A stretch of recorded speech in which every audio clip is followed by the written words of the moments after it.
Did you meet any of like Hulk Hogan or anyone, or was he? Oh yeah, Oh yeah, yeah, what was that yeah, like? yeah. We hung around both days. You know, it's everyone's very nice. I've met Hulk Hogan a handful of times through the years, and I've always found him to be super friendly.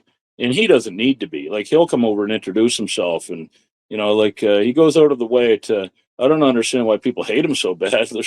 I'm sure there's stuff I don't know, Because he's but on the top. anyway, You know what it's like. I guess so. Yeah. You've had a few haters on here today that I've blocked, by the way.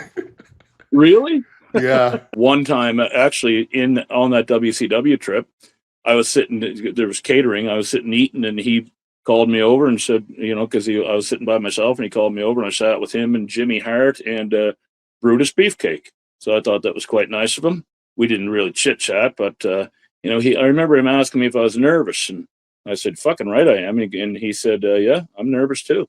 So, and he didn't. What really struck me is this was getting close to the show was already going, and he was in the main event, and he didn't know who he was working.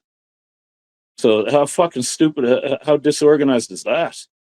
He ended up working, I believe, DDP, but at this point he didn't know who he was on with, and that's stuff that would never happen in WWE. How tall was he compared to you? Maybe 6'3", 6'4", I'd say.